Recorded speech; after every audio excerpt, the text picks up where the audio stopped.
तो आप लोगों को स्वागत है हमारे इस न्यू क्लास में। और आज हम लोग करेंगे विभाजन सूत्र।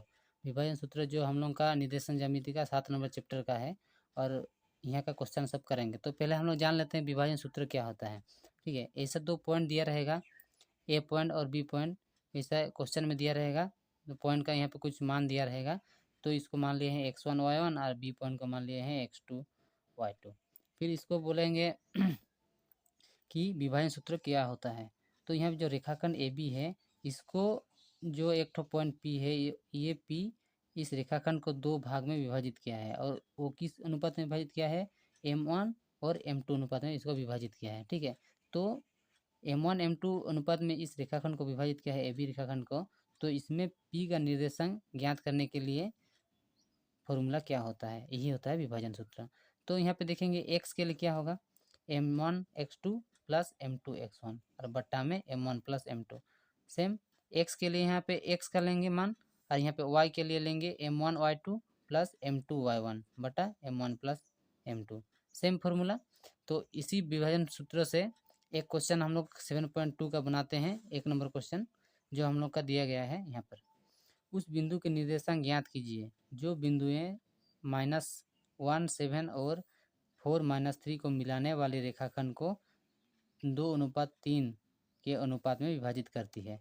मतलब इसको पहले क्वेश्चन का में क्या बोला है पहले जान लेते हैं। ठीक है, तो स्टार्ट करते हैं सॉल्यूशन। क्वेश्चन में बोला है कि 2 पॉइंट दिया गया है, -1 और 7। ठीक है इसको ए पॉइंट मानेंगे और इसको बी पॉइंट मानेंगे, और इसको 4 और -3। ये दो पॉइंट है, ये एक हम लोग का 2 बिंदु है। तो इसको एक रेखाखंड मान लेते हैं, मिलाने वाले रेखाखंड बोला है। तो इसको किस अनुपात में विभाजित करता है? यहाँ पे बीच में एक तो पॉइंट मान लेते हैं P, इसको 2:3 में, मतलब यहाँ पे 2 और यहाँ पे 3।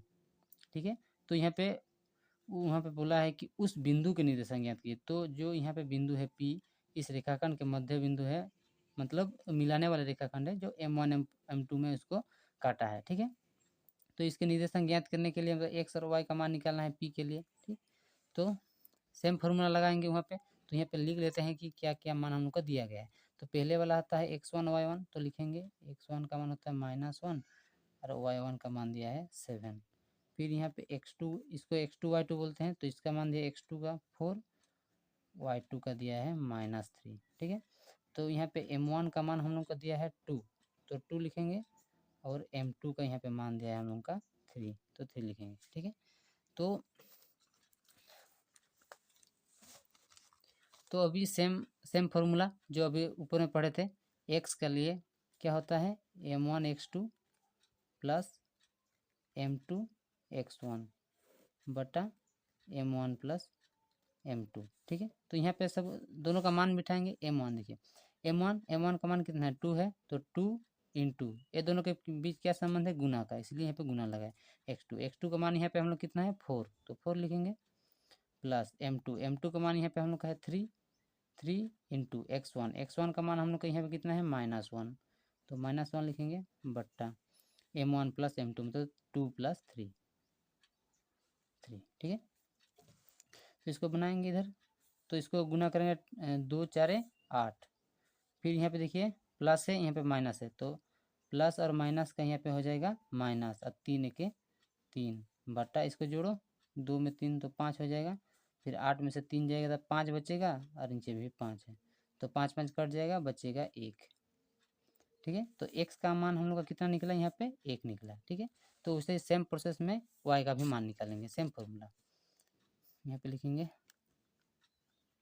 फिर y बराबर सेम फॉर्मूला होगा, y के लिए यहाँ पे y1 y2 लेना है, तो m1 y2 plus m2 y1 बटा m1 प्लस m2। ठीक है, तो m1 का मान यहाँ पे हम लोग कितना है था?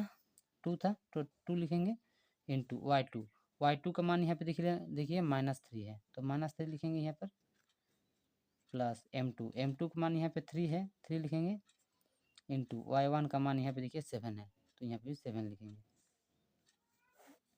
और यहाँ पे 2 प्लस 3, क्योंकि m1 और m2 का मान 2 और 3 है। फिर इधर में इसको गुना कीजिए, 2 3 6, यहाँ पे प्लस है, यहाँ पे माइनस है, प्लस माइनस में हो गया उनका माइनस, बीच में प्लस है, प्लस लगाएंगे और 7 3 21 और इसको जोड़ेंगे तो 5 होगा। ठीक है, तो ये देखिए यह माइनस है प्लस है और माइनस प्लस में होता है माइनस, तो 21 में से 6 जाएगा, कितना बचेगा हम लोग का 15 और 6 21, 15 होगा बट्टा 5। ये देखिए यहाँ पे 21 बड़ा है तो प्लस चिन्ह है, इसीलिए यहाँ पे लिया प्लस, तो इसको काट दीजिए तो निकला हम लोग का 3। तो ये y का मान निकला हम लोग का 3। तो वहाँ पे क्वेश्चन ने बोला था कि उस बिंदु के निर्देशांक ज्ञात करना है। ठीक है, तो यहाँ पे हम लोग का बिंदु क्या था, हम लोग का P बिंदु था, तो P के लिए x और y, तो यहाँ पे लिखेंगे P पॉइंट के लिए x का मान और y का मान, तो यहाँ पे P x का मान निकला था, यहाँ पे देखिए 1 और यहाँ पे निकला 3, तो 1 और 3, ये हो गया आंसर। यही होता है हम लोग का विभाजन सूत्र। ठीक है।